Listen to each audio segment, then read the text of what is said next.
What's his Twitter profile? I haven't seen his Twitter profile pic. I know I have, but I don't remember. You're still stuck with that name on Twitter too, aren't you? Yeah, I've accepted it. What was your name? What did you change it to? Well, it was Stinky? Brad Lynch, but I changed it to Sadly It's Smelly for April Fool's Day. No, sadly Changed it's it back. stinky. Or Sadly, it's Stinky. Stinky, Yeah. Now it's stuck. Yeah, it's in permanent limbo. You'll never be Oh able my to change God. it again. What is up, everyone? Welcome to episode 9 of the VR CruCast. How you doing? Thank you. Welcome to the show. I really appreciate you all being here. As it's Substaticus like, you're live, boys. I know. We know.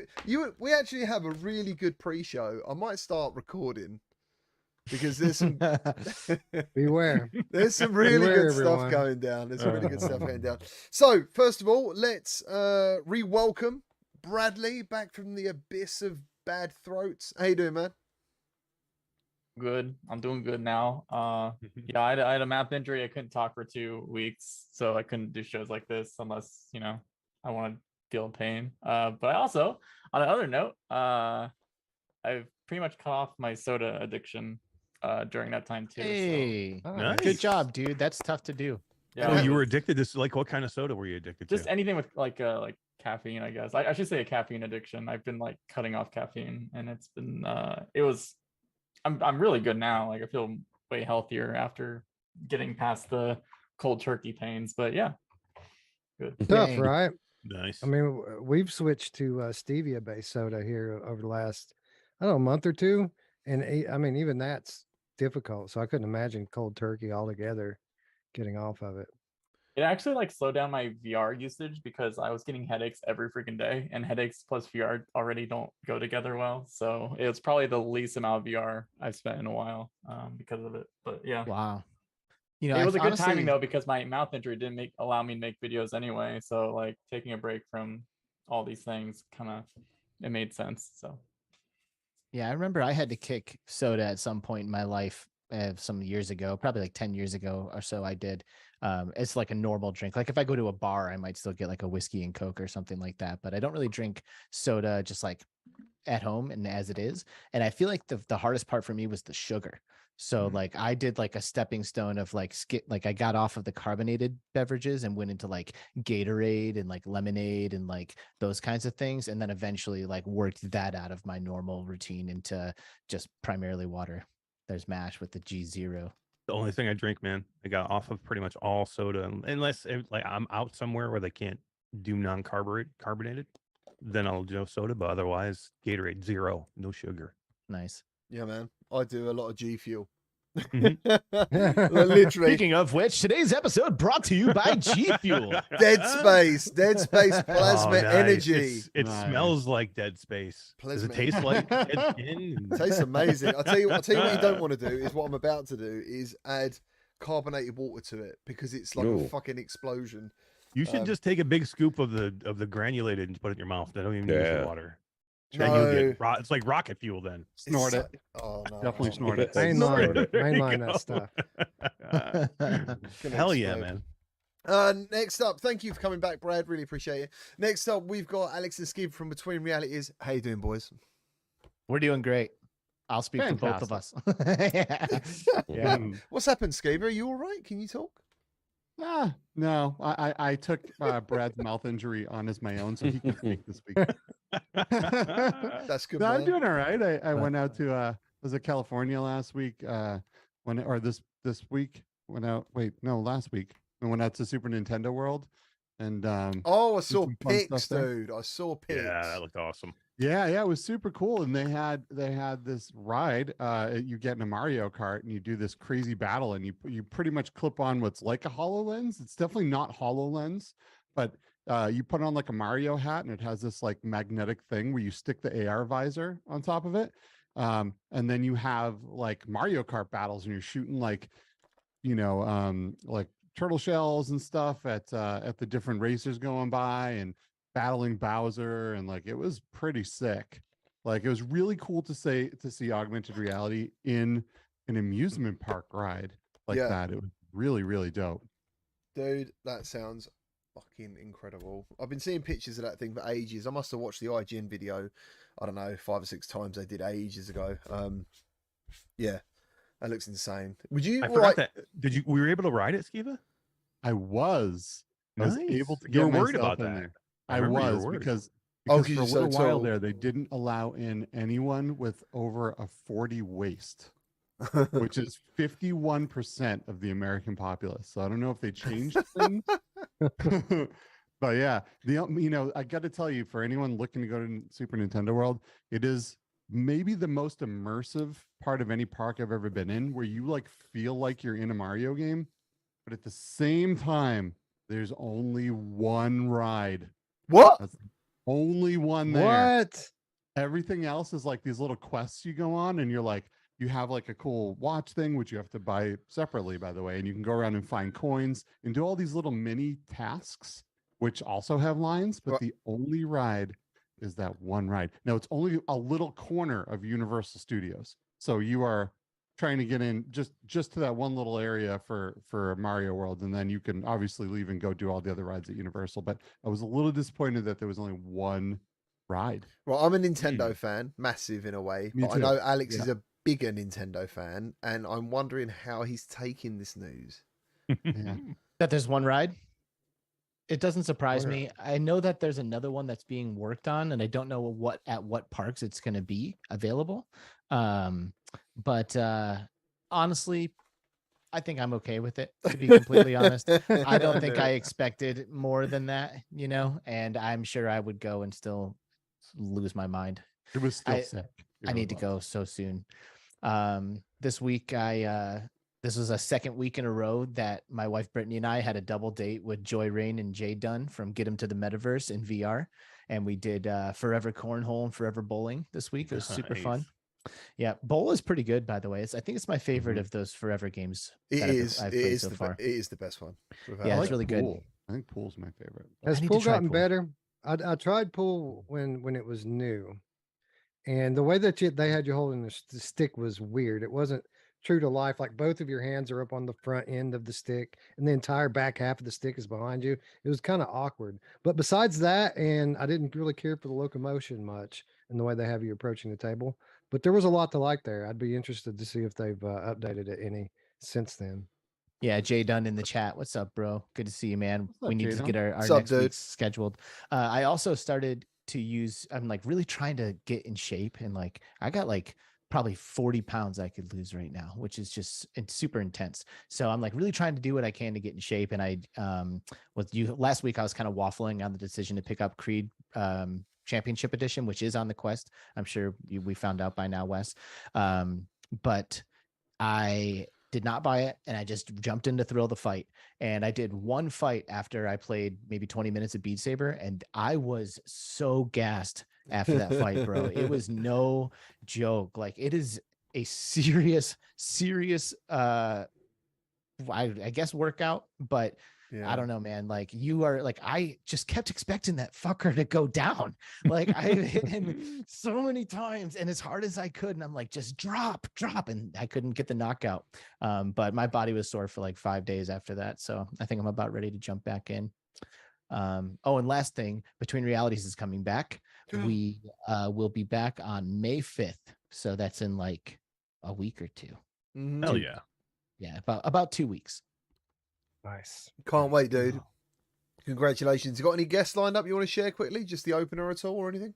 The opener will be, as it always is, the first episode of Between Realities will be Skiva and I without a guest. Yeah. So we'll be Nice. coming back and kind of catching everybody up as to what we've been doing and what they can expect from the next season. But we're not going to spoil any of our guests for the next season quite yet. Nice, dude. Nice. And next up, talking of amazing podcasts, we have Virtual Strangers, Wes and Roots. How you doing? Doing great, man. I've just been flying around, going to amusement parks, and no, I'm just kidding.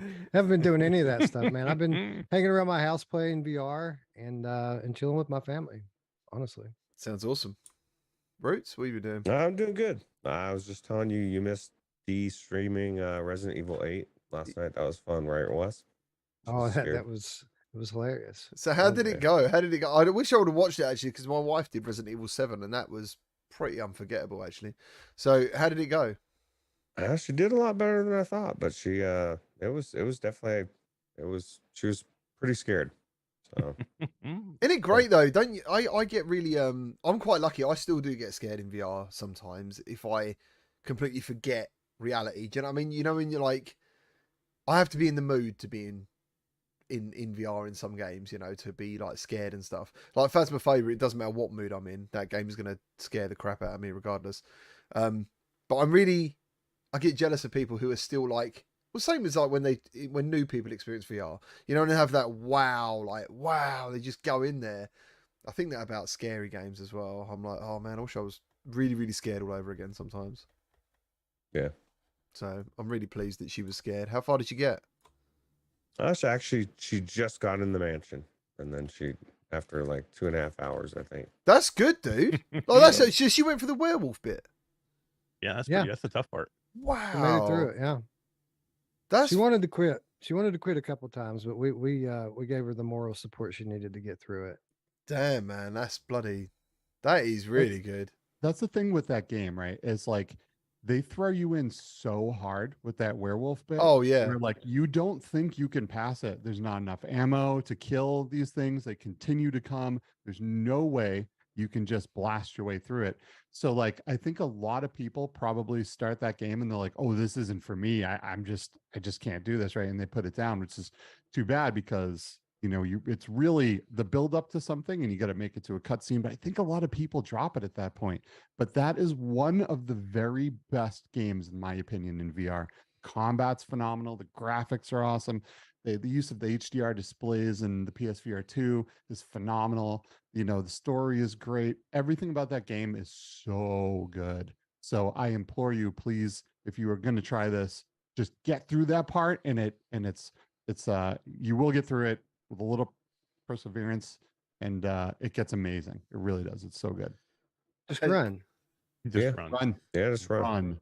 I think you're right though, Skiba. There was somebody in like Virtual Strangers at the Wednesday show when we were doing the Wednesday show. There was somebody in that chat that was like, how do I even get by that part? Like I've gotten to that part a million times. I can't get through. I always die. And like for a lot of people, there's a lot of people probably nope out or quit because they're like, they can't get through that one part because you can't really get through it. You need to get to the cutscene. You need to last long enough to get to the cutscene to move on to the next part. So yeah, and it's Well, intense too, and right? You're if you getting don't- eaten by those things. They're like tackling you and like eating your face, and it's not a pleasant experience in VR. So I get Right. it. man. I've been playing the Resident Evil 4 remake, obviously flat, and dude, I can't wait to play that in VR. Like it's going to be so intense, so intense. Have you tried running the Praydog mod on it? It's supposed to work. I haven't got literally the mod that we're going to talk about in a minute due to unrecord. No, I haven't got access to it yet. No, the Praydog RE8 or Resident Evil. Oh, RE8, did you say? No, not RE8, RE4. It works on all of them. 2, 3, 4, 8, 7. So I played RE4, but only in third person. I didn't get to play it in first person. Sorry if I didn't talk about that. Can you play it in first person yet? No, I don't think so.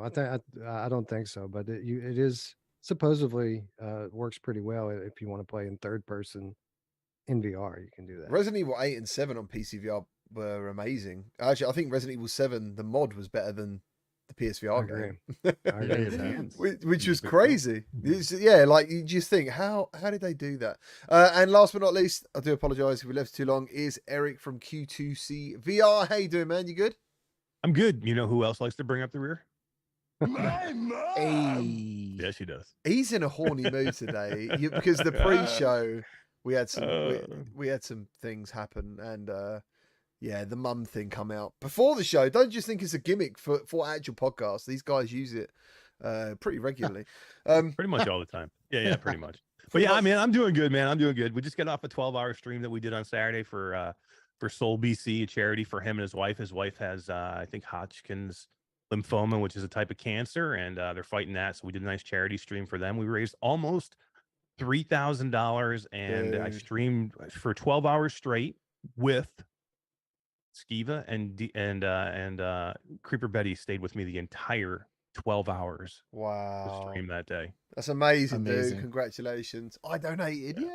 Yeah, you did, man. Thank you for coming in and That's donating to the stream. A lot of people did, man. It was such a cool thing. Combat Waffle, the makers of Ghost of Tabor, came in and donated $2,000 $2,000 Wow. right off the bat. They actually donated it. Wow. I interviewed them on our show on Thursday, and he had gotten word that I was going to do it.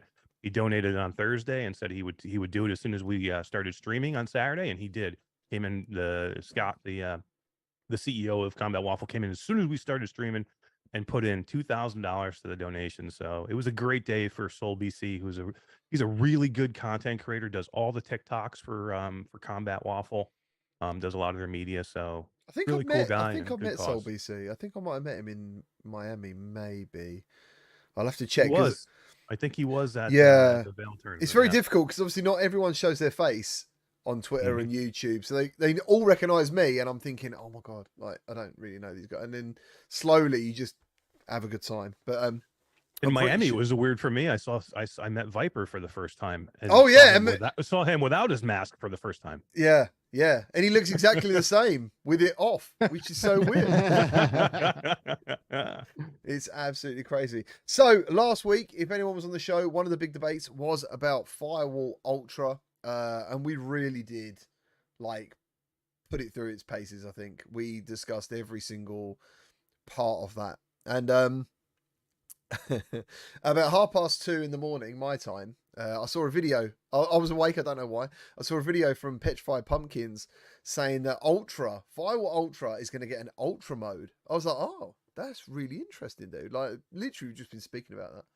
And the comment he was referring to was from our show about Firewall Ultra, from the CEO, Hess Barber, had like messaged to say these things were coming, and I couldn't believe that he actually did that. Like, I'm still a bit in shock, like that they've addressed this to stuff. I'll let get, someone else like, take a over. nugget but yeah. of information, an exclusive piece of information dropped in a YouTube comment on the clip that you Yeah, it's made of our crazy. episode. Yeah, That's amazing, especially coming from Hess Barber, because if Hess Barber is saying it, then you can probably assume that it's the real deal, right? Like, I didn't believe it still at the time. Like, when I saw Pumpkins talking about it, I checked my video, I checked his account, and I'm thinking, I don't know if he likes drones. Like, that's the only footage he's done is like some drone footage. There was a guy in a Zelda jumper, so I thought bit of gaming, not too sure.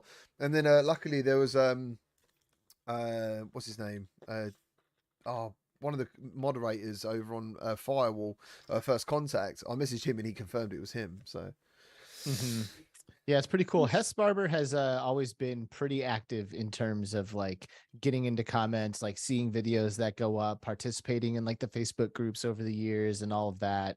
And I don't know, I have always admired his approach to communicating and connecting with the community.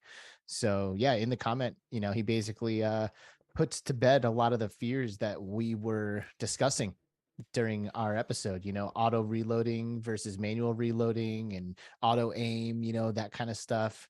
He says that manual reloading is going to be a thing in a separate game mode called Ultra Mode, which will be for competitive players.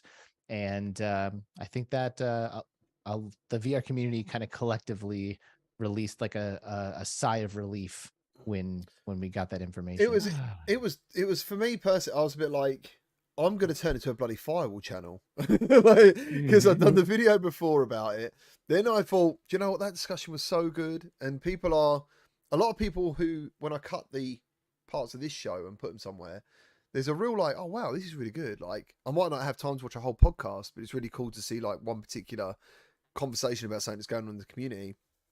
And I thought Ultra, yeah, that'd do. Do you know what I mean? And then literally like 24 hours later, I'm uploading another video. But yeah, It goes to show you how good our discussions are on here, though, right? Because there's 7 of us here, and we all have very different opinions on certain things.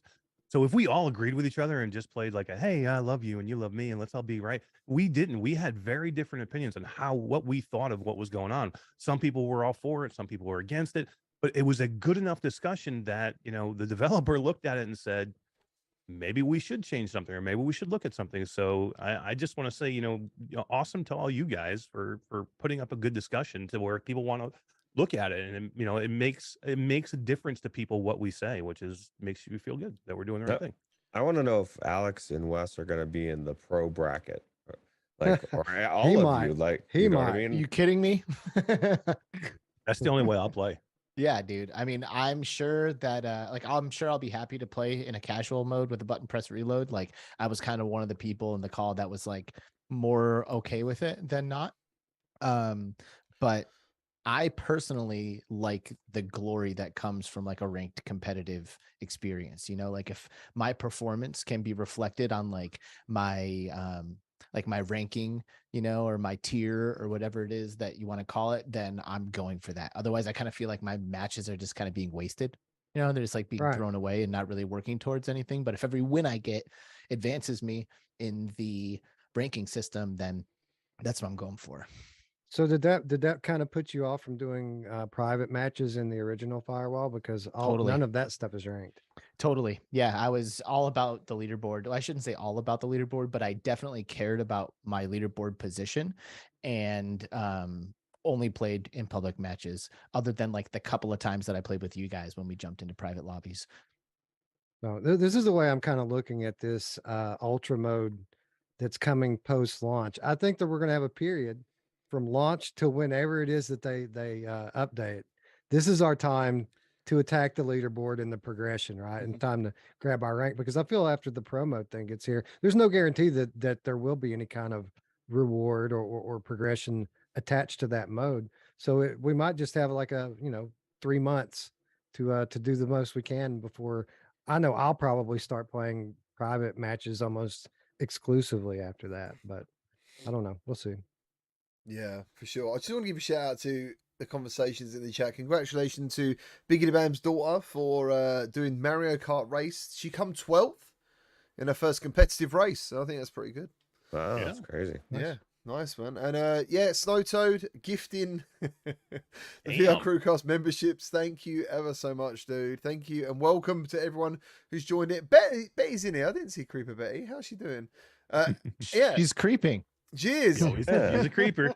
I just want to say hello to everyone. Thank you for being here. I really appreciate everyone turning up each and every week, man. It's we're very lucky, very lucky. But I just think the Firewall Ultra thing's really cool. I do hope it's not a like a reaction that doesn't actually like fruition, if you know what I mean. Like I really hope that this happens pretty soon as well, because yeah, the response was pretty positive. Well, massively positive actually. But yeah, someone mentioned in chat about grenades. I mean, I don't know. We don't know about grenades. I don't know. I'm really happy about the aim assist getting taken away as well, personally. Yes. Mhm. Like more I can so, live with the grenades too, by the way. yeah, more so than, I mean, like as I said last week, I kind of think to myself, if I'm going to be using a stock with this game, I might want to be using manual reload, but it'd be very nice not to have aim assist with it, like, because I don't like Horizon with aim assist. I think it feels very strange to play that game with aim assist. Have you guys Yeah. you guys obviously tried that? Yeah, and aim assist. It's one of the things I don't like about Switchback, that they're obviously using some kind of aim assist on that as well. It just doesn't feel right, man. It feels like cheating, and when there's no option to turn it off, it kind of sucks because you don't know how good you really are. Yeah, Right. no, There should be an option. there If should you're going to be. have it, there should be an option, because I see the reason for it, right? Like you put somebody in who doesn't have 500 hours in VR first person shooters and they are lacking the skills to feel like they're capable of even just playing through a level, you know, turning on something like an aim assist will like help them feel like they're hitting the targets that they're intending to hit without actually needing to grind for hours and hours and hours to get the skills required to pass something. So I can see there being a use case for it, but an option for those who want to take it seriously needs to be there. I just want to bring up as well, Red Matter 2 coming to PSVR 2 is Yes. stellar news. Like, you guys obviously played that game. It was our Quest game of the year last year. We picked it Yeah. over Bone Lab because I was so impressed with Red Matter 2. I can't wait to see what this remastered version is going to look like on PSVR 2. I'm sure it's going to be phenomenal. Yeah. By the way, I wanted to know, Skiva, does this ultra mode satisfy your worries about Firewall, or is your hype still? Yes, I yes, mean, so Kiva. if I can start a lobby with my friends and have manual reload, like in an ultra mode lobby with just my friends, and it's not like necessarily a competitive thing, then yeah, But if I can't use it because I don't want to play competitively, then it doesn't do anything for me. Word. You know? Oh, I didn't really think about that side of it. Mhm. Okay. There we'll must see. be a toggleable which mode this private lobby is in, right? If the game mechanics change, I would hope that they would do that. I hope so too, because that for me is it's kind of a big deal. But I mean, I don't want to completely judge the game until I play it. Even with the one button reload, I mean, I will always prefer I'm in VR to do the things, right? But it doesn't mean I'm not going to enjoy the game. So I do look forward to seeing how it works, and if they do include like an ultra mode private lobby, right? And see how that works. Brad, you're dropping like really cool things in the chat. Yeah, I just read that. I thought, why didn't he actually say that? I don't know. I'll just repeat it. Like, yeah, I feel aim assist is just like kind of again, it was mostly created for consoles. It wasn't Exactly. really a concept on PC gaming, for example. But as developers started realizing that they had to use inputs with either no joysticks or eventually joysticks, they never could get the same exact precision in aiming as a mouse and keyboard. So they developed aim assist to kind of handicap that for people. It doesn't make sense to port that for VR unless your tracking system is really bad. And I don't think the PSVR 2's tracking system is really bad. So you should just trust people with their natural instincts to point and fire. Like that's like the most basic thing people do in VR. So I don't know. It's a weird that's standardized in so many games, and I keep so far seeing for it. the I first keep party. seeing it for PSVR 2 now, though, with the eye tracking. I was going through a list of new games coming, and it's a thing that is now like a positive feature, you know, almost like a tick sheet, you know, eye tracking, aim assist, and I'm like, oh man, I don't know if I want that to happen. Well, I do not for shooting a weapon, but for throwing something, I think it is a really, really big help because I don't know about you guys, but I personally have never felt that like throwing stuff in VR is like really intuitive. Most of the time I Sucks. like attempt something and then it's either too much, too little. I did this wrong, I did that wrong, and I have to like adjust after like keep throwing that item. Eventually you can like figure out where the sweet spot is. It's actually one of the things I really enjoyed about the original Firewall is that your grenades would come off of that white arc off the tip of your weapon, and I could bounce that thing off of door jams to like bounce it into the corner of a room and stuff like that. But trying to grab a grenade and actually throw it and do the same thing is like pretty much impossible for me. So I think that for throwing stuff, something like an eye tracking assist can really go a long way and make me feel like I'm more accurately doing what I'm intending to do. I think agree. with It's just. oh, I'm go sorry. ahead. Go ahead. It's all you. No, I was just going to agree with them. You know, the throwing mechanics are inconsistent, not only from game to game, but within many games. So I agree in principle that aim assist for throwing, and, you know, still doing the throwing motion, but allowing the eye tracking data to kind of determine the trajectory of the grenade, I think would be a great thing. That would Just be a get good, very great fellas. thing. Just get good. I mean, Yeah. yeah. Yeah. You know, you That's practice it. enough, you'll get good, and you'll find you don't need the aim assist. He could be I right. think with PSVR 2 especially has the absolute worst in throwing. I don't know what it is about that button, but I can't throw right with the PSVR 2. With my index, I throw awesome.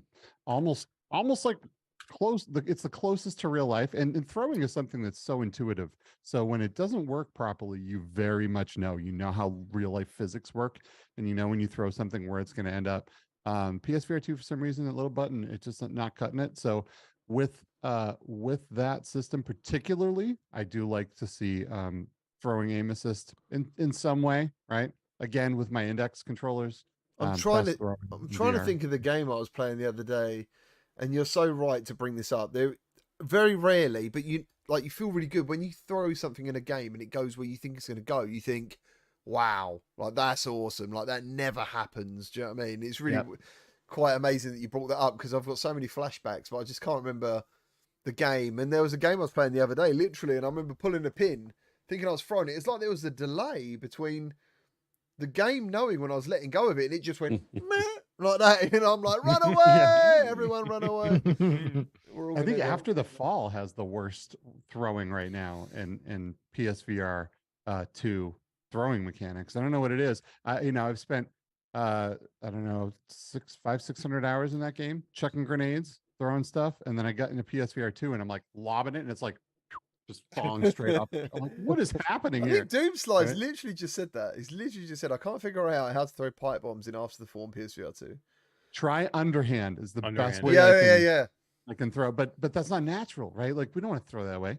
So maybe No. if they enabled the aim assist, that would be good. Because I don't know if it's like letting go of the button or if it like in the game they just have it so when you touch the button you don't even have to press it. It just counts as holding it.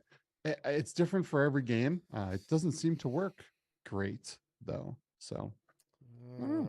Okay. I mean, Breaches just is across pretty the good. board. Breachers does a decent job at throwing across PC or Quest. Yeah, but PSVR 2 is the Yeah, no, thing. I don't know if Yeah. it's. Do you think it's? I Mm. mean, what is it? You think it's the grip button on the PSVR 2 Yep. that doesn't? It's like a timing thing, or it's It's either a timing thing or like you know how when you touch it, you don't even have to push it. It knows that your hand is on Oh, it. and knows that dude. your definitely. finger's It on definitely feels different than the Mhm. Quest grip button Yeah. on the PSVR 2. I really struggle. They are all weird for me, because like especially things like Echo VR, like I've always really struggled to actually rip that thing because throwing intuitively means you're releasing what's in your hand, but you're holding a fucking controller. So like you have to like release your middle finger and hope that your middle or your pinky and your ring fingers are like enough to grip that thing and like still like spin it out while at the same time. I don't know. Yeah, I honestly the whole think thing is hard. That's where the grips come in for me personally. Then it yeah, does yeah. feel Mhm. like I think I know these. I have the strap like the normal strap one as well, and this, but yeah, it does feel like I let go. I'll have to check some footage to see if that's actually happening because I think that was one of the first things when I first got them because I use them all the time, like constantly. And maybe that's why I'm struggling with PSVR 2. I don't know, but I do struggle to throw things. And you're absolutely right. Underarm is the way forward. Like, but I did throw a good grenade in Pavlov the other day, and I actually, because it went so well, I still remember it. I was like, oh wow, that went really well.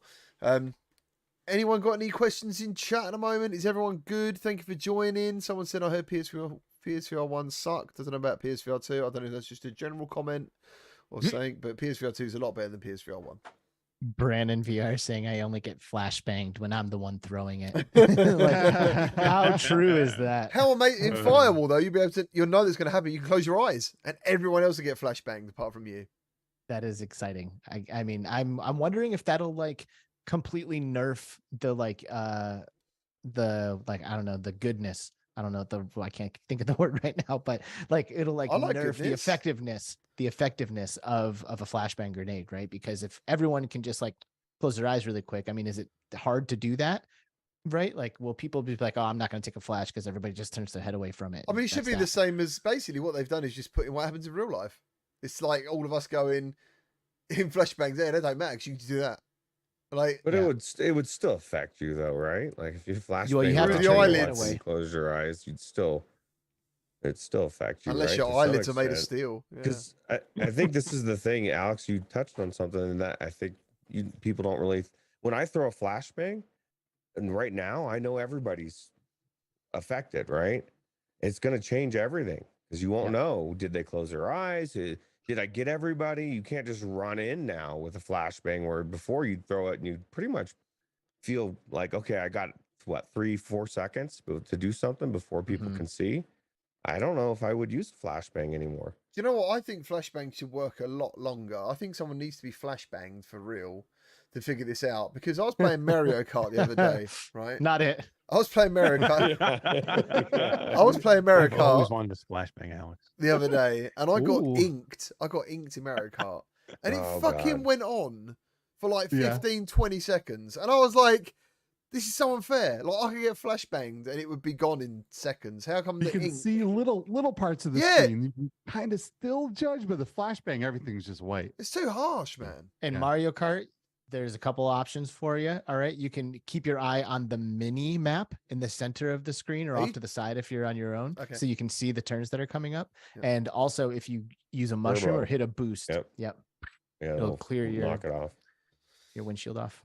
Well, there you go. There you Race go. me. Right, I'll race you. I too. do I do like the mechanic of being able to close your eyes and at least have the flashbang like go away a little bit faster Or if your eyes are minimized. closed. Because that is kind of part of real combat, right? Like someone that has their eyes wide open and a flashbang goes off right in front of their face, it's going to last a really long time. If you had your eyes pinned closed really, really hard, you're probably still going to get a little bit of it, but it's going to go away really quick. So I dig that. I dig the realism to this stuff. Yeah, that's the flash aspect, right? But we haven't even Mhm. talked about the bang, because the bang is the the audio version, Who's the gonna audio say it? aspect of. I know I was Counting waiting on you for it. guys. All right, Come fine, You say nothing. Okay, next. moving on.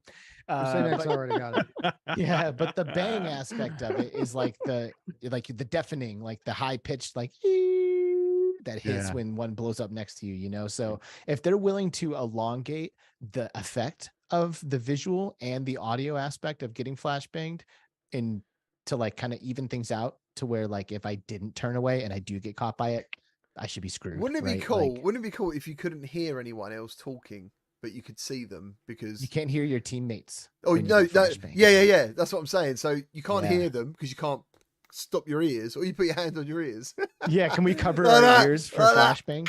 You should be able to. And We're Half-Life making- Alex, you could put your hand over your mouth to not breathe the chemicals. Remember the Oh, spores? yeah. You put your hand Oh, over your is that mouth when and you you- could Yeah, you yeah. could not cough and like not get affected by it. So I completely forgot about that. Yeah. That's That's really cool. cool. Bradley, I feel like I need to pick on you a little bit.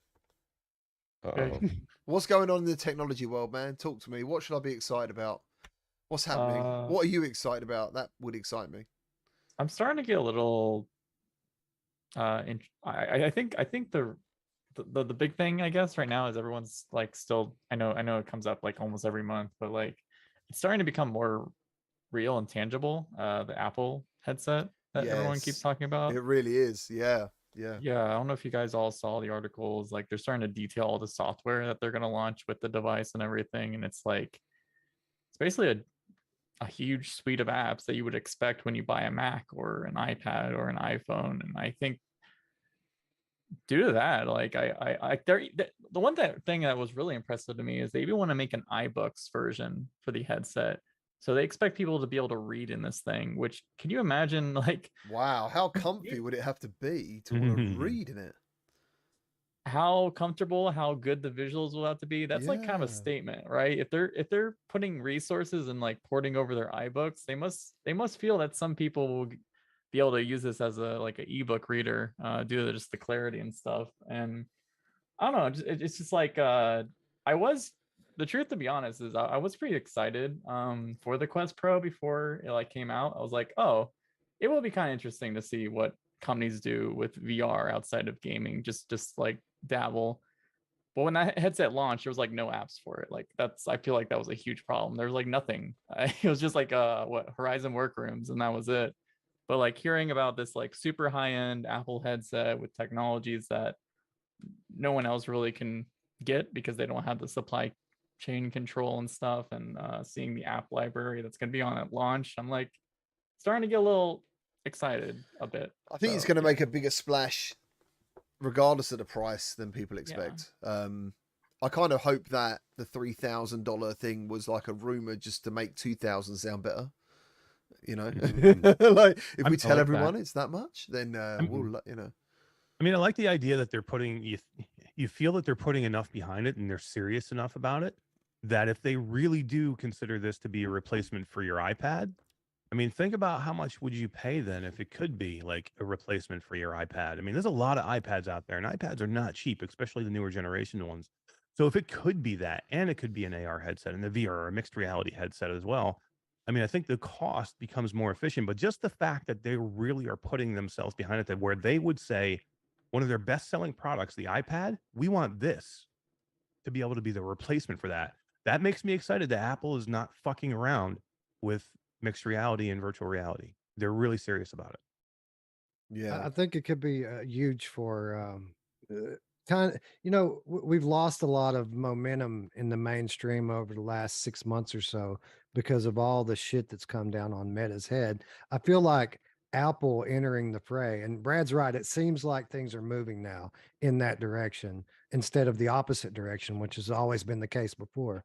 So it seems like they are moving toward a launch. And I think that this could be the spark that we need to kind of turn the conversation around our technology around, even if I'll never own one of these things because of the thousands of dollars they cost. I was gonna say, even if it's 2,000 and not 3, Wes. Come on, man. That's what I'm Also- saying. Do you know what I mean? Maybe. Yeah, I'll Probably be not, interested but- to see about like, are any of you like Android over Apple? Is there anyone here like that? Because you always I meet. am. I can't stand Apple Oh. products. I love Oh Android, wow! Okay, I've had Apple and I think it's shit. I think it's overpriced. But that's, I mean, for me, you know. literally I'm- rips the ass out of it and then goes for me. Just For me. but The thing about Apple, sorry, I don't mean to step Yeah. on you. I was just going to say the thing about Apple is there's one thing you can count on with a new Apple product always, and that is that the display is going to be fucking amazing. And I think that will be the case with this product as well. like if you want a curated experience and you want to grab your phone, sign in and have everything work, then you can go Apple. But if you want choice with your default apps and you don't want to use the Apple Maps app and you want it to be Google and be able to set the default or whatever the case may be, then Android just gives you more choice. I definitely love Android because I'm a nerd, right? And I love to be able to install different things and try different stuff and change my defaults and have everything be custom tailored to the way I want it. But I will tell you this, I will be, when that headset comes out, when the Apple headset comes out, I am switching back to Apple, at least for the very, very beginning, just to get the full experience of that headset. And then I'll hop back over to Android to enjoy my phone experience I again. would consider it. I'm with you. I am firmly rooted in the Android system. I have been for a long time. I don't like the iOS system. I don't understand it. I don't know it very well, but I would think about it. I would really, depending on what the functions would be crossover between like what I could do with my phone or an iPad compared to like what I could do with the headset. But if there's enough there, I would definitely consider it.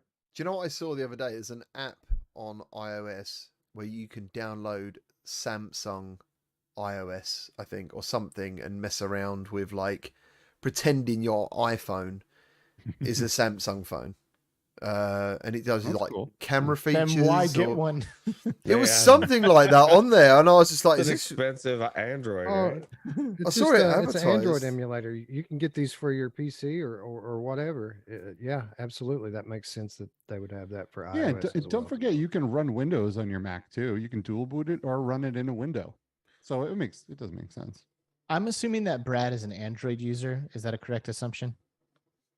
I used to be actually. What are you now? What are you now? Apple user. Are you Apple? Until he I got his do big use screen Apple beyond it, these he needed days, LiDAR. actually for It- iPhone. When they introduced I'm really lazy.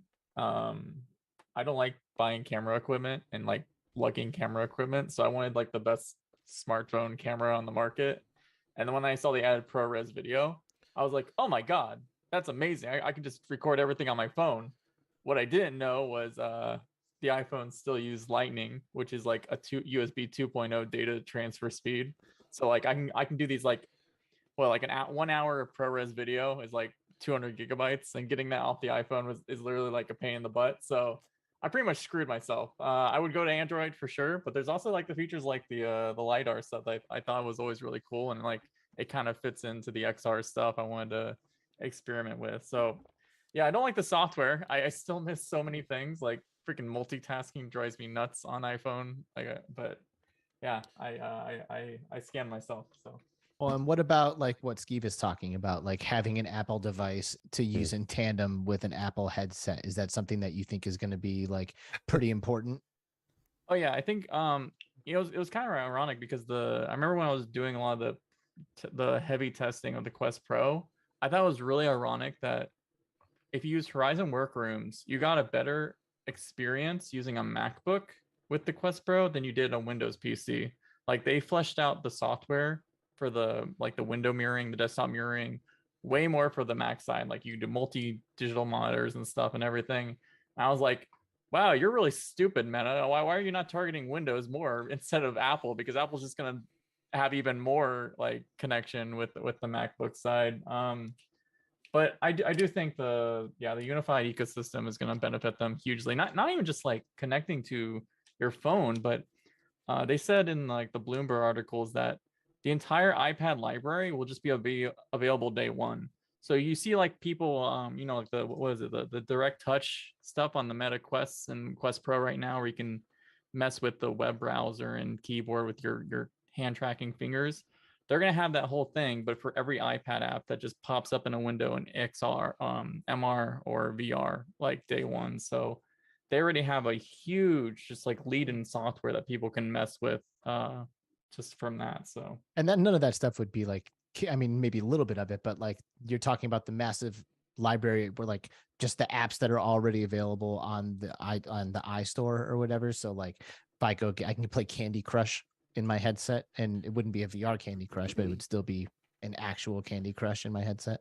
yeah, exactly. Or like even if developers like, let's say HBO Max or something, or doesn't want to make a VR app, you'll probably be able to open the 69 window and enlarge it to make it a big screen in your living room or something, because it's a flat app that is floating in your 3D space. So like those little things I think are gonna surprise people of how interesting that is gonna be.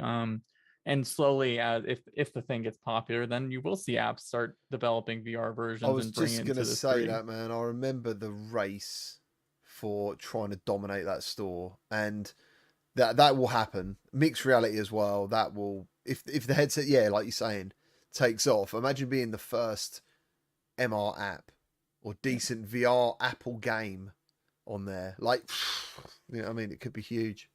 I guess it's how hard is it going to be to develop for the platform? That's the problem. Like all these developers are very used to working in the Android system because that's what Meta is based off of. The Quest 2 headset is based off an Android operating system, so all the developers are already set to do that. PlayStation, it's its own thing, but a lot of them are already used to working in that system. This is going to be a completely different operating system for them to develop on. How hard is that going to be I was just gonna, for them to do? Z-Storm brought up a thing, which is a crazy eye opener, really. Or he's just put, to imagine, I'd pay $2,000 just to properly play Pokemon Go in augmented reality. That would be insane. People would go mental to play Pokemon Go in AR. Like really, like walk around if possible, go into places. You'd be so many people like meeting up for tournaments or whatever with those headsets on. I have a hit by feeling very cars. early on. The amount of users who bought that headset that there were not current VR users would outweigh the headsets being bought as current VR users. What do you mean? Do you I think mean more new people than any previous? Yeah. Exactly. That's an interesting one. I think that would be the case, because I think a lot of people are going to buy this Apple headset because it's Apple and because they got to have the newest Apple thing, that don't even give two shits about VR or AR, nothing about it. I think the people like us who know about it would probably sit back and go, is this something going to be for me or not? It's not only that. You think of all the tech channels. Like, so what I see, regardless of, even if all of us had 100, 200K in VR, I think if Apple went, who are we going to give this VR headset to do this? It would be all the tech Apple mobile people will get this.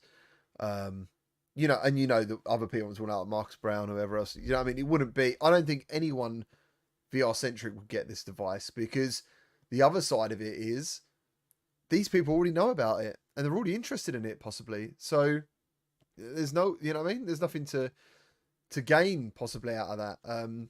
Black Market Honey says, I dread to think of all the Apple snobs suddenly waking up and becoming VR experts. They will, dude. They're going to be enforced. They're going to be enforced. I got to tell you, I am definitely going to get this thing as soon as possible. Same. I have all the gaming headsets I need. I want this for productivity. I want this for mixed reality apps. I want to be hanging out, doing something, and see my text messages come up. I want to see like interactive maps for GPS. I want to see all of this stuff, like everyday use things. And I think this is where this is going to shine. But I think the most important part about this headset, and I think I've said this before, probably on this show too, so excuse me if I'm repeating myself, but is that people don't go to a Meta store right now. There's like one, right?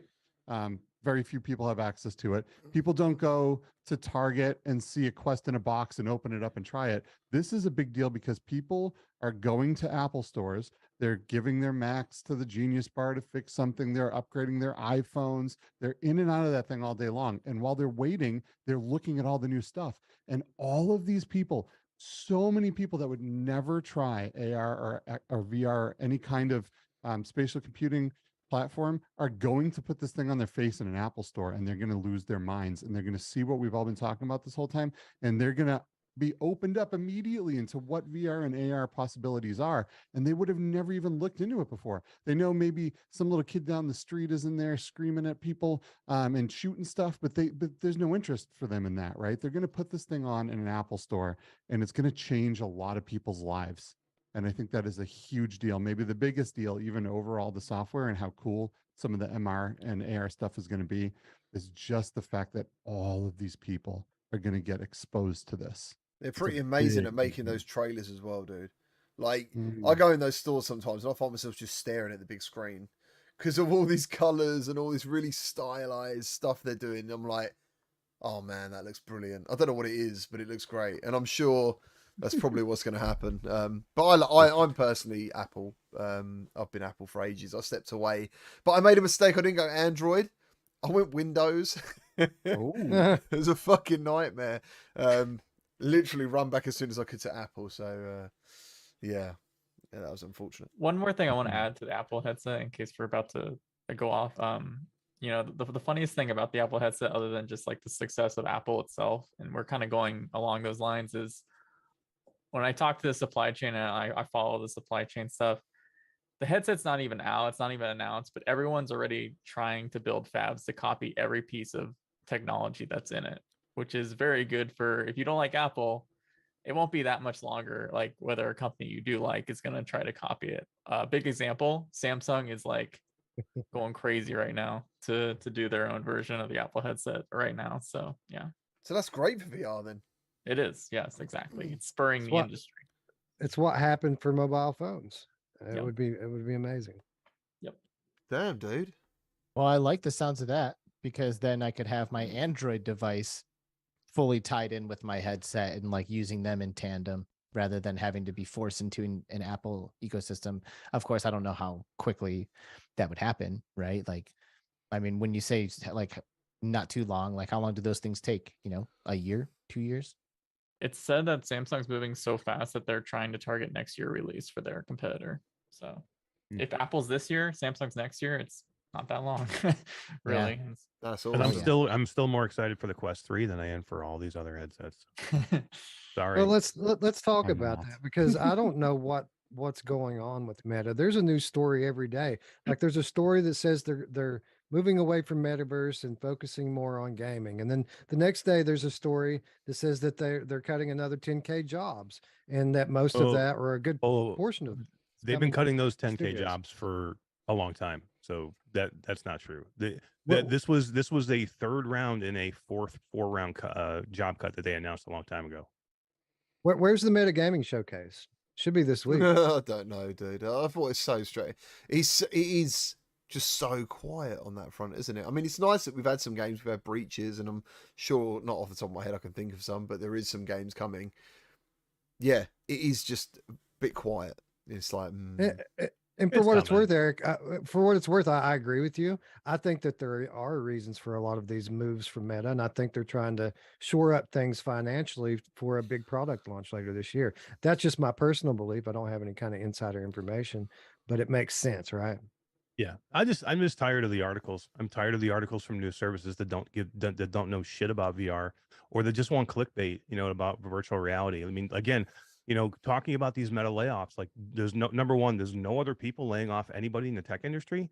Go look anywhere else. You're seeing just as many layoffs, if not more. And again, Meta announced these layoffs a long time ago. This is just another round, and they all knew it was coming. So, I feel bad for everybody that got laid off. Trust me, this is terrible. I don't want to see anybody get laid off. But these things happen. It's not just happening with Meta. I mean, Meta is a dickhead company, and there's a lot of stupid people that work there. Okay. But there are a lot of good people that work there too. You know what I mean? So I just don't want to kill them unnecessarily when I don't need to.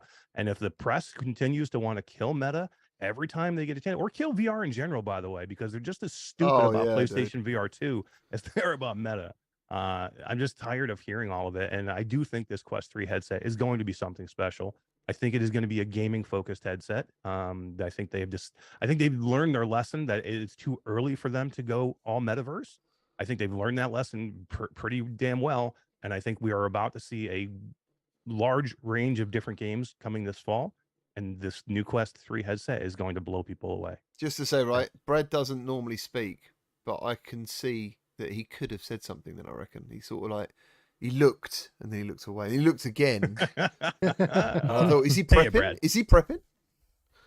Yeah, I was just I actually don't think that Meta is gonna refocus on gaming. In fact, I think they might double down the opposite after Apple chose to be not gaming focused, if that makes sense. So I think what Meta's doing with Quest 3 is, I mean, it's a clear trajectory. They want to have a cheap. Okay, think about the before Quest 2 or even Quest 1. Every VR headset, everything was just VR, $800 or more, required a PC, very expensive barrier to entry. Meta comes in, they start subsidizing with affordable hardware that can do most of the things that expensive hardware can do, which boosted them up at the cost of subsidization. Meta loves undercutting the competition with low-cost hardware to build out their software, and I think the same thing is going to happen. Apple's going to have this big, shiny, expensive thing. They're going to launch it. People are going to be like, wow, that's pretty cool, but it's too expensive. Meta Quest 3, a mixed reality focused device that's going to try to do a lot of the things that the Apple headset's doing, but at a much more affordable, dip your toes in, just like Quest 1 and Quest 2 price. And they're going to have games, but I don't think it's going to be a gaming focused headset at all. Actually, I really do think that they're going to keep pushing for this spatial computing stuff that everyone wants to create the next laptop or the next iPhone or whatever. And just to go on the layoffs, some of the layoffs from this last wave, I tweeted this out, but I didn't say the exact numbers. So everyone kind of knew that the Ready at Dawn team, they were laid off. Like 1/3 of the team was laid off. Downpour Interactive, from what I was told, like 80% of that studio was laid off. That's They the went from onward guys, isn't it? Yeah, the Yeah. onward guys. They went from like a 50 head count to like a 10 head count in that layoff. God damn. So that's a pretty severe layoff. But that's all I'll end there. I'll end my topic there. Yeah. I think we're close to about the middle, Brad. I don't disagree with you, but I think that they have learned a bit of a lesson that they want to continue down the path that they've always been on. And I think that will be their end game of going towards not gaming, but social and business focused or life focused. But I think they've learned their lesson that they can't just cold turkey turn it off. They know that. They don't want half their headsets sitting in closets, and they know that most of the people that are playing these games are using the headsets for gaming. So they know they need to do a little bit of both. So I do think we're going to see a huge amount of games coming this fall with that new headset. But I think you're right. In the end, they still want to be exactly where Apple's going to be. I just don't think they just think now they know they can't just go there tomorrow. They need to do a little bit more to get to there. I just want to say, I don't want a huge range of games. I want quality games. Like, Yes. that's where I'm getting a bit fed up with. Not fed up with. Let's try and be positive. I'm getting worried about PSVR 2 going that way a little bit. I keep seeing more titles that I get emailed for coverage. And it's weird because, like, if you'd have checked me a month ago, every game would have excited me. And already I'm a bit like, oh no, I don't want to play goat milk crap in VR. Yeah. I don't know. I feel you, dude. This is something that I've actually kind of been like coming to realize a little bit, especially since Breachers came out. You know, like I don't need 500 games, dude. And I have 500 games. You know what I mean? And that isn't enough to get me to put the headset on all the time. I need 1 or 2 games that I fucking love, that I just cannot get enough of, that has the community, it has the gameplay loop, has the level of immersion I'm looking for, whatever it is. You know, for me, it typically ends up being semi-competitive team-based games or something like an MMORPG that allows me to spend time with people an extended period of time and like work on something every day together. You know, like having like a dedicated squad is what kept me coming back to Firewall every single morning. I had a team. There was 3 other guys, the 4 of us, 8 a.m. I'm up, ready. Yep. Boom. We're all in there, like that's what I'm looking for. So I agree with you 1,000,000%. Yeah. Yeah, Roots and I were just joking about this the other day about how we were going to set our schedule on Wednesdays to just start alternating between Vertigo 2, Saints and Sinners Retribution, and Village over and over and over again. Because I mean, we've been talking about this a lot lately, haven't we, Roots? We don't want to play every game. We just want to play the good ones, and it seems like they're a little bit few and far between. Yeah, that's why the mods are so amazing. You get into the amazing flat games into VR. It kind of fills that gap, but we want the built from the ground up, right? But they're not. They're very few and far between. That Resident Evil 8 is like the best game I've ever played, and it's just it's crazy. And before we get too far away from it, there's a $5 super chat from Alakazam that says, "I will agree, Eric. I'll agree." Or it says, "I agree with Eric. Meta is doing just fine and is focused on gaming. It takes time to make games. I love Meta and what they're doing for VR." Thanks for the donation. I think we all love Meta and what they're doing for VR, though, in terms of gaming. It's the other stuff sometimes.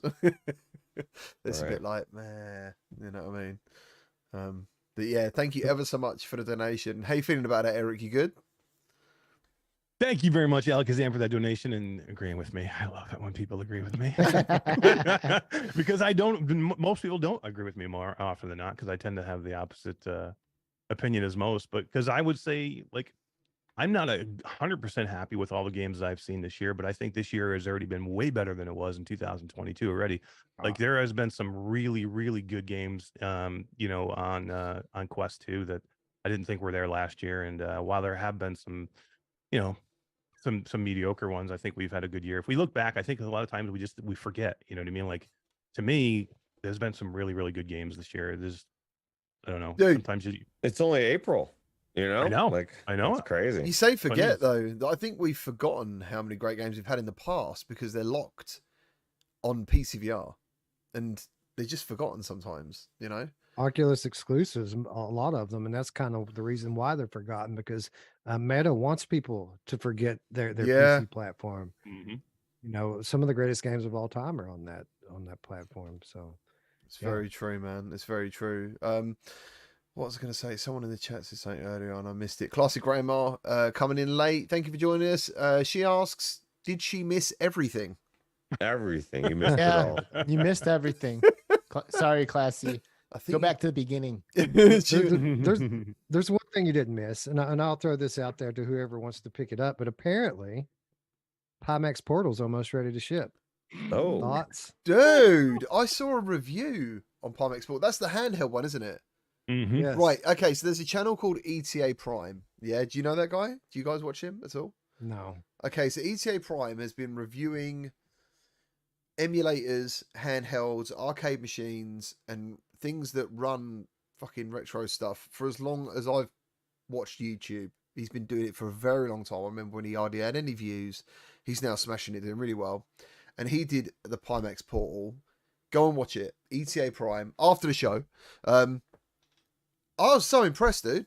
I was impressed. I couldn't believe it was the first time that I felt like going, do you know what? I'd probably buy that.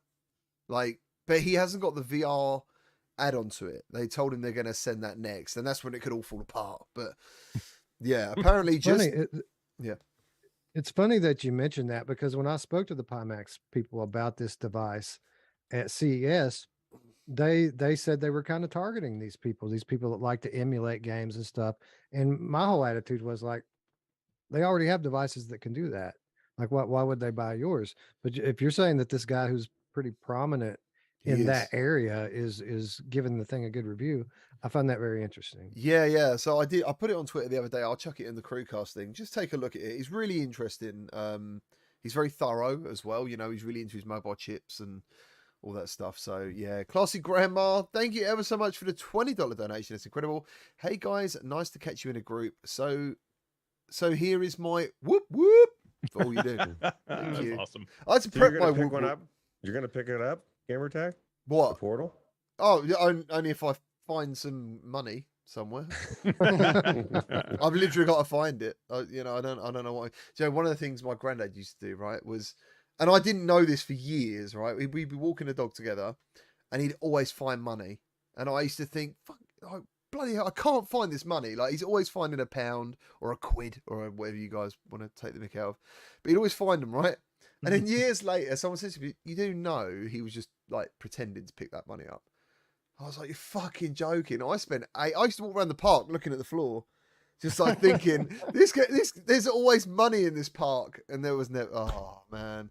So yeah, I might start looking at the floor again, you know. So do you admire Grandpa for this move, or do you resent? Oh, dude, Grandpa no. for this I'm move? gonna do it to my grandkids 100%. Drop that cat, like pretend like, oh, look, I've just found. I would feel just like betrayed.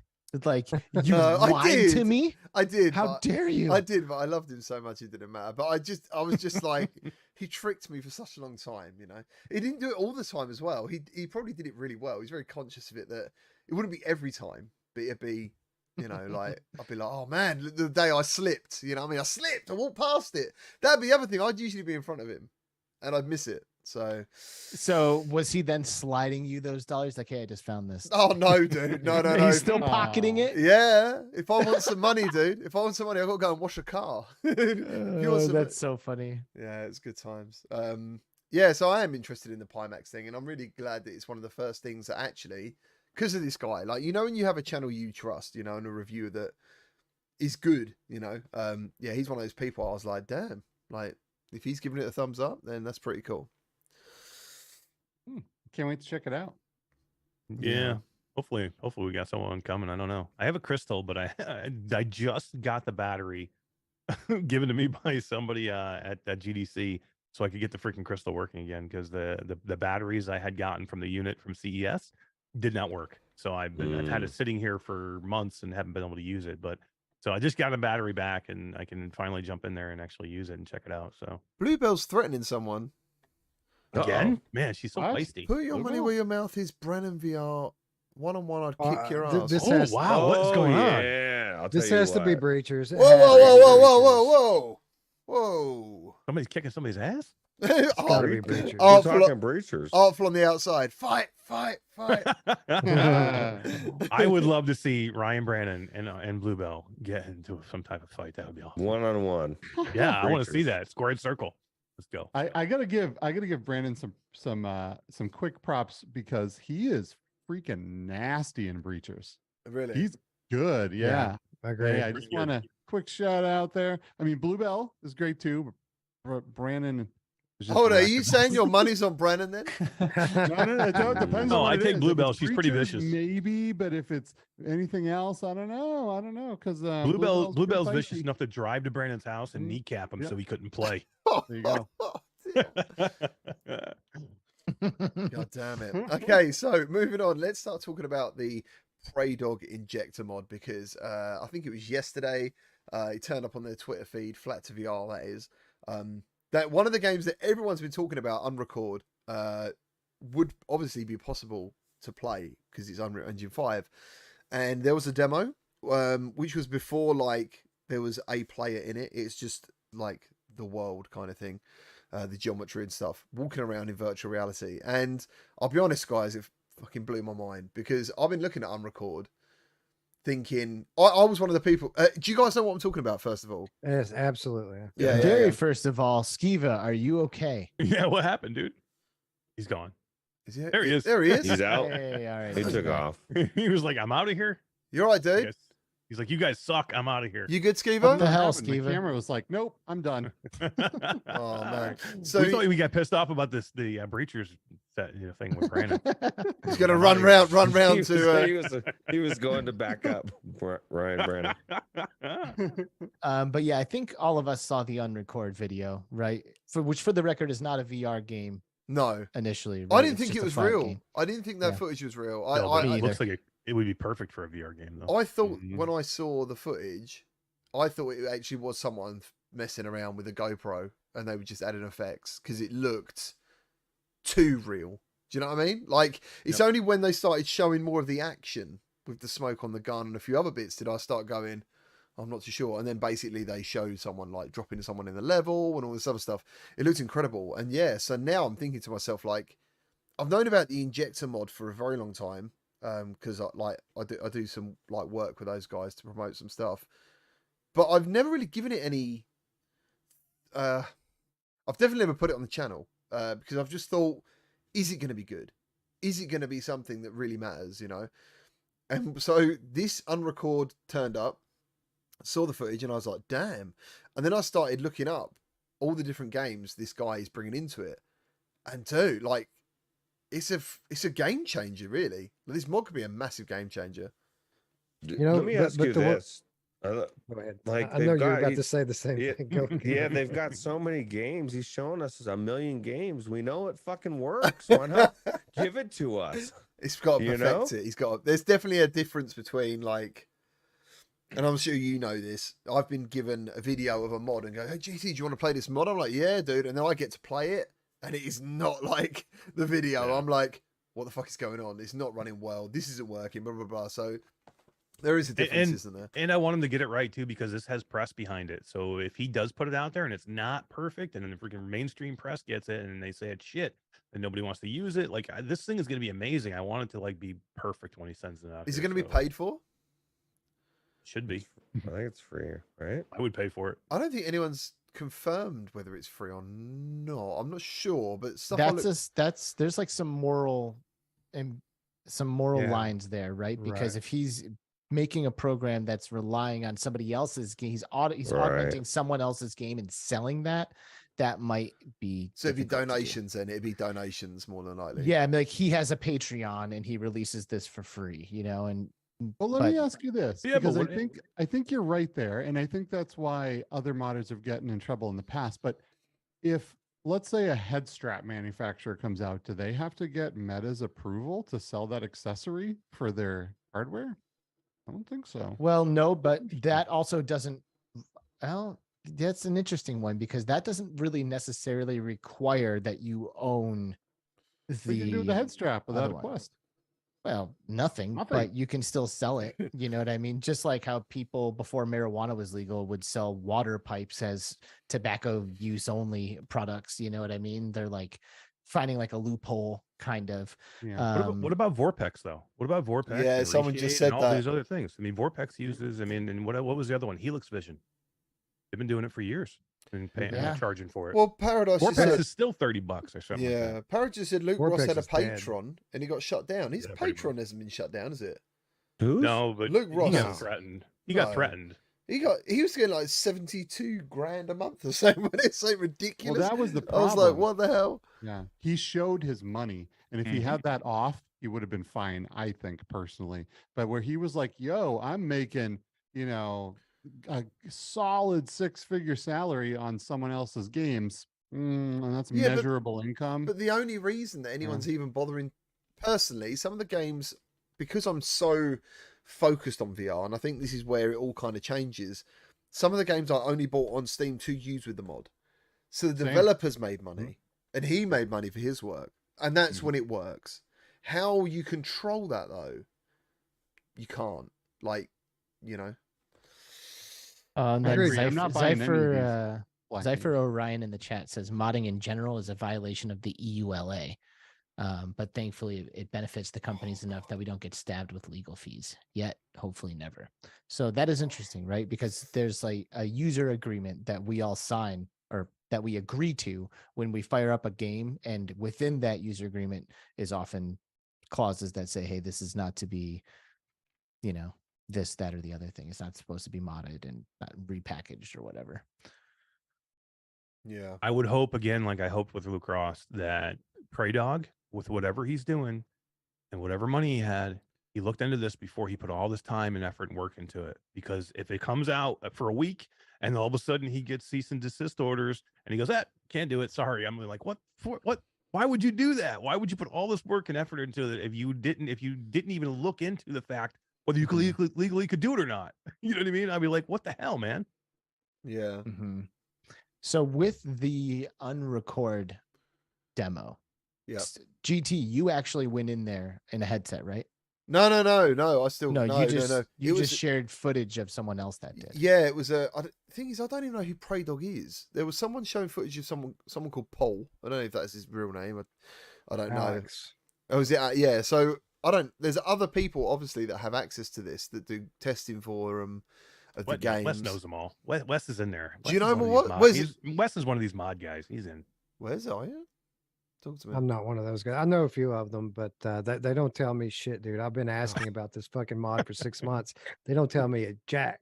So, Okay, yeah, I don't know. I'm starting to feel about this mod the same way that you felt about Unrecord. Like, is it real? Is it real? I'm starting to question at this point. We've been talking about it for so long, and yeah, I don't know, man. I'm sure it Okay, like but- seeing that today. Like, I didn't believe any of this actually. When I heard about this, I went to the moderator of the Discord and I was like, "Is any of this actually real?" Because I've kind of lost my shit at the moment, and I'm really excited, and I need you to tell me, can we play it in VR? Is it actually going to happen? Blah, blah. And he went, yes, yes, yes, to all of them. I went, but that's not enough. So I've seen the footage of that demo in the headset using the mod. Yeah. And I didn't feel the same way about that I did about the demo trailer that they released. You know, like it's obviously like a VR environment and you can see the head motion of the headset and it's kind of wobbly and all of that. But like looking around at the environment in that mod footage, I wasn't like blown away by any of the fidelity of the environment that I was looking at. And it got me thinking about it. It's like, so what is it about that initial trailer that makes it look so damn real? And I think it's primarily the motion of the camera, like moving like a head. The but it's GoPro not. vision. The GoPro vision, right? Like how the hell is that happening on a flat screen game? And two, the animations of like the reloading and like pistol fire and stuff like that. Like that looks like, But you'll still footage. have that in 3DOF, won't you? I think you'd still have, because I've played Halo. Unbelievably, we talking about Vorpex. I played Halo in Vorpex, which is the only decent experience I've ever really had in Vorpex, and really enjoyed. That felt like an actual VR game, even though obviously the weapon wasn't 6DOF. You know, I couldn't pick it up and move it and stuff. Mhm. It felt good enough that I was like, yeah, this is really cool. Like I've always wanted to play a game. But don't a Halo lot of is. these mods like give you your hands, like find a way to like break that like I think stuck? I don't gun? know. I think there's a limit to this particular injector of that, because that would be the difference, wouldn't it, between Luke Ross making. Oh, there'd be no point ever donating to him ever again, because there's a difference between a 6DOF real mod, like a mod where you get hands, you get all this stuff. I think to the injector mod. Okay. That's what I'm thinking is the big difference. Can anyone Yeah. chime in here? Okay, I'd like to point out that the aforementioned Alex, the guy who tests all these games, is in the chat under nice. The handle Waifu Enjoyer. And he says the Waifu? big difference between this and something like a Luke Ross mod is that there are no game specific code. There is no game specific code in this mod. It's an engine mod. So it kind of it's a little bit of an apples and oranges comparison to something like Vortex. So it gets or around even the EULA. Yeah, exactly. Because you're not changing the code in any way. Oh, right. Okay. Mm. Yeah. It's more of like a Vorpex or a Helix Vision than it is a Luke Ross mod where you're changing the code. That's how Vorpex gets around it, because you're just using it to run the game. That's all. So then he could charge it. He could charge for it then. It also means Unreal could do something to cripple it at some point. Yeah. If they felt If they wanted want to, to. and it would That's break true. all of the games. That's interesting. Don't update your games once you play them. Ever. So just to be clear, Alex, you're saying that this Unreal Injector actually is a real thing, and you're not just pulling all of our legs. So when he said about 6DOF and 3DOF, as far as I know, yeah, it is 6DOF. So it looks like it looks like real virtual reality. So yeah, just in case anyone got confused when I was talking about the way you're using weapons and stuff, like that's, as far as I know, that's 3DOF. If you could explain it that way, but the game will look like 6DOF. And yeah, I don't know, man. I mean, as I said, I just want to get in there and try it. You know, I've tried so many different mods over the years, and some of them are amazing. Like, I've always been definitely more impressed with like Raft VR is like, that just feels like a real VR game. Like, I don't know how, unless someone didn't tell you, you wouldn't know. You would not know. Have you played that, guys, in multiplayer and tried it? Is it any good? It's fucking insane. It's incredible. Roots, you could just get in that game, man. Smoke a bowl and just like, yeah. We need to do it. I'll Let's be up get for on it. It's there. 4-player, I think. Is it 4-player? Yeah. Or something? Build a I've raft. been in with at least 3 other people. I thought maybe you could do even more now. Is it only 4-player? You know who else has been in with at least 2 different people? We've had a real More lack than, of that. more than 3, by the way. We had more my mums before we went live than we have live. That's true. So if any- But there was You know not a who else- single you know who missed else had- opportunity. You know who else had my mom before we went live? My mom. Oh, your Here mum we had go. what? I- I'm so wrap your confused. mind around that one. Yeah, I can't, man. I'm not sure. Well, that raft sounds like something that I would enjoy. So It's ping me really if it's gonna good. go down. it's very good. It's very good. What's been your guys' like favorite VR mods in general? Like Red Dead 2. I've spent a lot of them. Red Dead And a 2. lot of my favorites are gamepad. For Yeah. example, a Ghost Runner is amazing. in Yeah. VR. I Alien love playing that Isolation. game. Oh, Yeah. Alien Isolation. Oh my god. Left Firewatch. 4 Dead Firewatch is 2. really good Firewatch. too. Yeah. Firewatch was is great. amazing. Left 4 Dead, baby. Yeah, baby. But There's I mean, a game I think called the gold standard, GTFO also that has a really good VR mod. and that one keeps getting updated too, right? That's not a mod though, is it? Isn't that a regular game that you can? Isn't that a VR game? What's No, that? It's It's a no. flat game. What Oh, I game? didn't know it was a mod. GTFO. GTFO. Oh, It's yeah, like yeah. a co-op like get roguelike, like get off of the ship while these like really intense creatures are trying to get after you. Like if you like bang your gun on the wall, they hear it and come running kind of thing. So it's like really like strategic in your approach or you'll just die. I was just want to say Mateo's dropped a really good one. He's put Deep Rock and Dark Angel, who obviously everyone knows and loves. That was her favorite game, I believe, and she spent many hours playing that with her friends. So yeah, good shout out, man. Good shout. Welcome. Played it with her. It was a good mod. Me too. I didn't love getting attacked by hordes of spiders.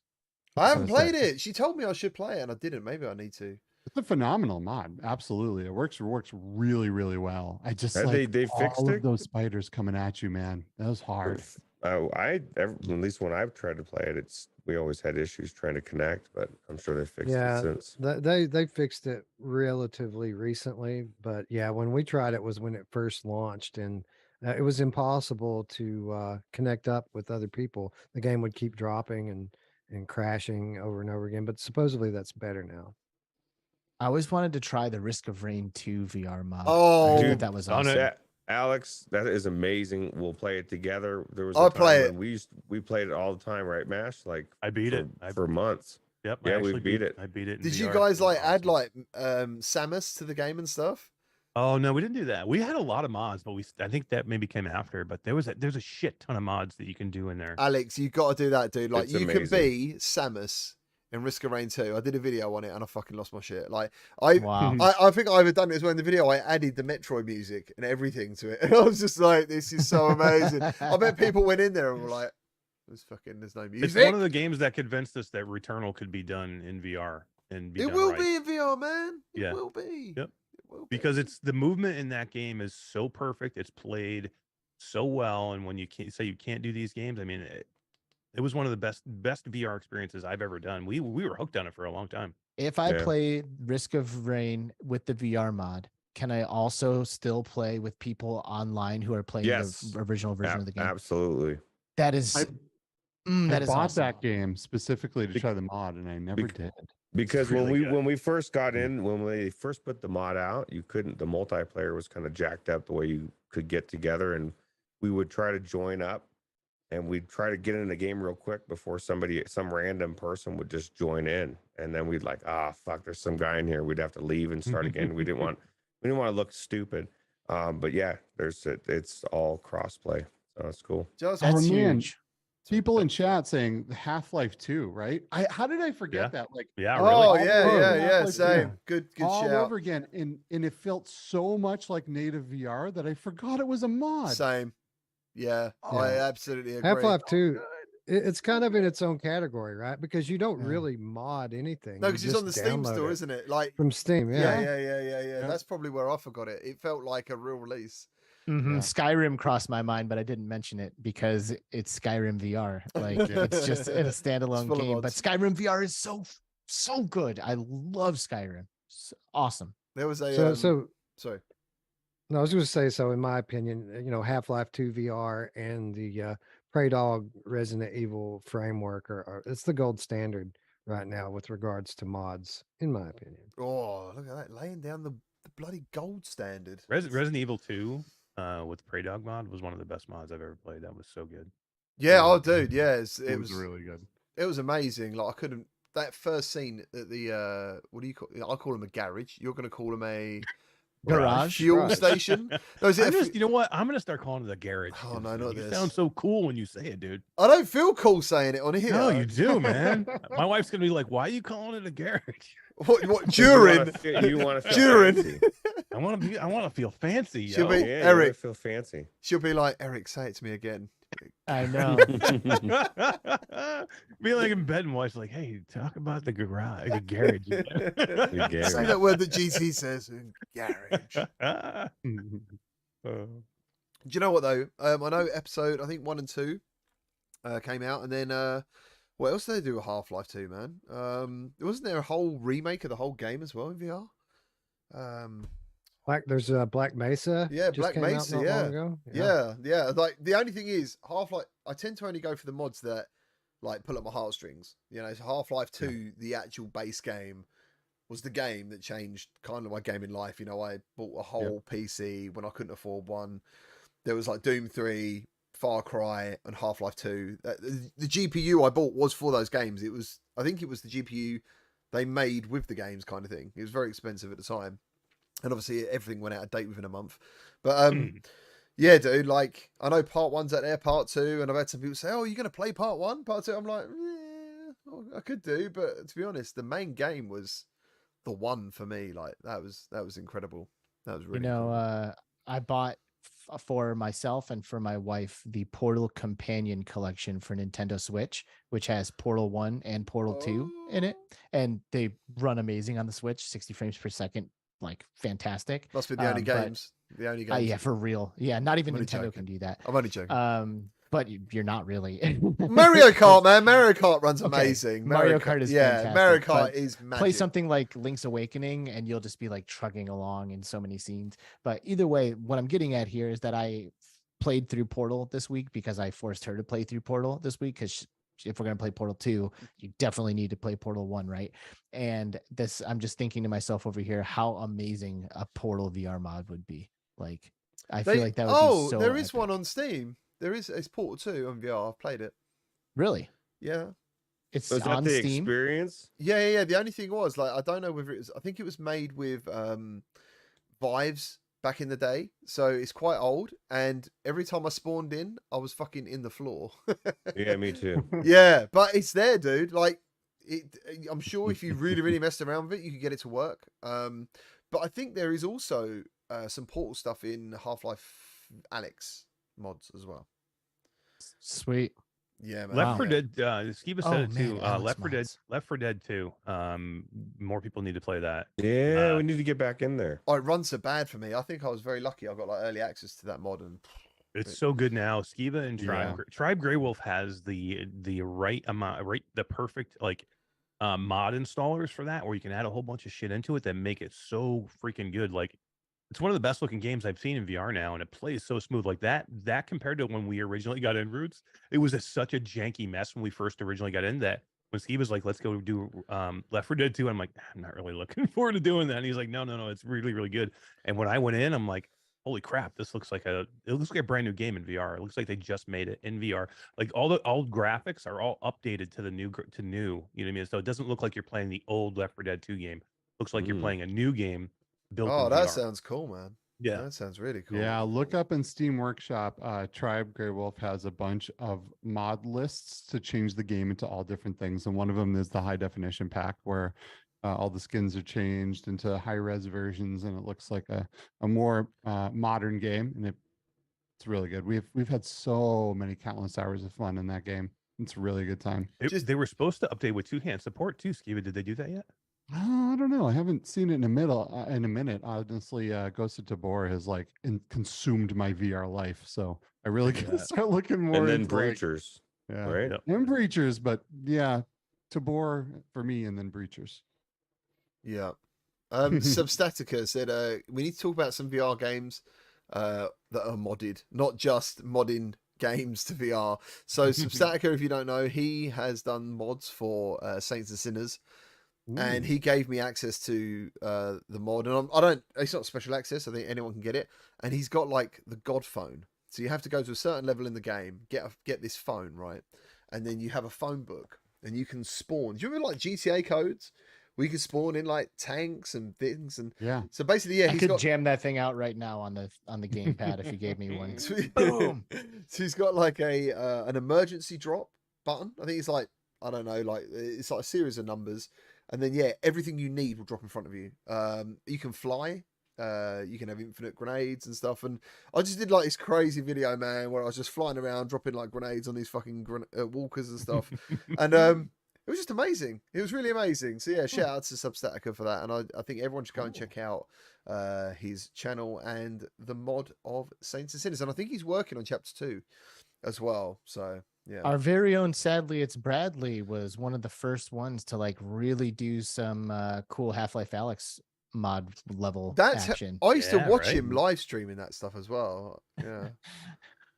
So it feels like a long time ago Yeah, already. you get but back into that, That was a Brad. fun time. Go build some new stuff, man. I think you're getting Yeah. younger as you get older, if you know what I'm saying. Like you look younger now. It's weird. I don't know about that, but Was you grown? Was you born old? You know what I mean? What's that guy in No. that film? I've Benjamin always, Button. I've always Yeah. been told that Yeah. I look 16 every year of my life so far. So hoping to keep that for as long as possible. That'd but- be great, dude. Don't lose your hair. No, I do agree. Like even now, like there's always like one big Alex mod that's like gets a big deal in the news once every few months. But like there's constantly stuff going up there that it always shocks me to see all the new stuff on there. Has As for anybody me tried making the? new stuff, I would love to make new stuff, but I want to wait for a different game. I think About if- hopefully Virgo that exists. Remastered. I mean, they just announced something very similar to what That's Half true. Life Alyx In is Bone doing. Lab, I heard there's a lot of cool things in Bone Lab that I haven't checked any of it out, but The Mm. Vertigo 2 level editor, I'm sure it's very similar to the Vertigo 1 level editor, which was super good. Like I remember being super impressed with it because it's all in VR. It's kind of like what's a good example? It's kind of like Dreams, kind of, but it's all Vertigo. Oh, I guess. dreams. Rest in peace. Why by the did you way. bring that R.I.P. up, man? My bad. I was so excited actually- for that. Currently going through Half-Life Alyx Levitation. I Ooh. missed it when it came out. So much stuff happening, and I'm probably like, I'd say probably either a third or halfway through Levitation right now. It's pretty good. Good, Oh, right? crap. When do you find the time to go do Labitation with all these new games? Like, Dude, it's really hard. Like know. sometimes I just don't sleep. There is no seriously, time. it The really only isn't. Time is just give That, up. that mod, by the way, is absolutely incredible. The one you're talking about. I did a video on that. Levitation? That was like mind blowing. That was pretty crazy. It's wild because they bring in all the characters. They bring in Russell, and everything is voice. Yeah. Like they did voice actors that sound just like them, and they all these new lines and all of this new story. It was really impressive, and I'm looking forward to finishing it up. I just got into it a couple days ago, this past weekend, so I'm excited. Before we Finish wrap that. up the show, yes, Brandon, he says rip nerf. Brad, anything about Valve Decard that we can talk about, or is there anything? Is there anything? Anything? I did a video about a few weeks ago, did data mine. To sum it up, eye tracking is pretty much almost guaranteed for that headset whenever it comes out. They're also doing some work with some mixed reality elements, just like everyone else is doing. So there's probably be some sort of cameras. I'm working on a video right now. Pull these out real quick. Give me a moment. So, Don't ruin the video though, or anything. No, I want. It's a teaser, whatever. Yeah. I'm doing a big deep dive right now into some like technologies that Valve is looking to for their next generation. I guess you can call it Lighthouse, like 3.0. So I want to make a whole video explaining. Hold on. I love it when he's excited. Are you guys surprised that we're going to see Lighthouse 3.0? I'm surprised he's got pants on, to be honest. I'm surprised they're still messing with lighthouses at this point. I don't think why you'll need base stations. Though. Oh, okay. I'll explain why. I'll do a huge deep dive on how every version of Lighthouse has worked and how the new version they seem to be working on seriously now may work. Lighthouse relies on photodiodes. I know you can't really see them, but I'm holding these two tiny photodiodes, and every Lighthouse version has used one type of photodiode up until this point. But Valve is testing a new type of photodiode very seriously, so they can capture the angles of light rather than just light hitting the sensor on or off. And yeah, it'll be. I'll go into very detail of how that's going to work. And So would that be why. something built into the headset then? What you mean? Not if you're not going to be in a Yes. base station, it would be built into the headset. Or the controllers, like the controllers might still have LED light sources, but the headset will have photodiodes still instead of cameras. Because you know what? Interesting thing about cameras, by the way, cameras are basically photodiodes, which is the same stuff on, like the Index or the Vive, except cameras have just way more, I guess you can say, squares, to the point where they lose their speed. They're a lot more, they take more power, but they're a lot more detailed and they can capture color data and stuff. But yeah, Valve's not done with photodiodes from what it looks like. So yeah. So if anyone thought they were done with them, they're not. They're not. If you know what he's talking about, they're not. Brad, can I move in next to you just so I can feel smarter? Maybe if I live next to you, I'll feel smarter. Or maybe we just can we have a coaching call? The only so he can coach me like a life coach. That's the only reason I brought him on the show, to give us some credibility. Like, oh man. Oh dear. Right, guys, I'm going to call it a wrap on this week's show. I want to say thank you to everyone in the chat for joining us. Tell all your friends. We're nearly on 2,000 subscribers, which is, I don't know, I looked at my watch then, that was weird. Which is crazy. Wow, you keep your subscriber. Oh yeah, I'm not obsessed. Who doesn't? Do you know what? Who doesn't? In all realistic, man, I literally deleted everything off my phone for YouTube the other day, like YouTube Studio, everything, because that stuff is just like bad for you to keep looking at, man. It's not good. Mm-hmm. It's not good. Oh, look, Brad, Classy Grandma, $5. Hi, Brad, Classy Grandma here. Who do you work for? I don't know if she's saying that quite sinisterly, like, who do you work for? Yeah. Or she's Oh my saying God, is it that nicely. another Austin? Is that another Austin Powers? Oh yeah. Yeah. Do it, Who Alex. does number two work for? I work for the voices that echo within my brain. Nice. Oh, He secretly Boz's assistant. crazy, He doesn't want to tell anybody. actually. are you crazy, Brad? Who I isn't feel like these sometimes, days? yes. He's I feel crazy like- awesome. Somebody said earlier that Wes is secretly Praydog. They've Yeah, been seen in that the would same be room hilarious. Damn together. it, Wes! Why won't you give us the key, dude? Wes He was- just- He's Wes It's not was- ready. Wes It's was not the only ready. one who said he said it should be paid for. I did notice that. Wes was like, yeah, I think He it should should. a lot. You got to pay a lot. I didn't say that, but okay. And again, I've said goodbye and people started leaving. I've done it again. So thank you to all you guys for doing the show. Hopefully I'll see you all next week as well. Thank you, Brad, for that amazing stuff, man. Look at him stroking those. Seriously, stations. Brad, I'm going to call you as soon as the show's over. We can talk about this. Nice, dude. Nice. Thank you, everyone. Take care of yourselves. Have a great week. Enjoy some VR and let your friends know about the show. Take care. Thank you. Bye, bye, bye, bye. Yeah. Bye, Peace. Bye. bye, bye, bye, Later. bye.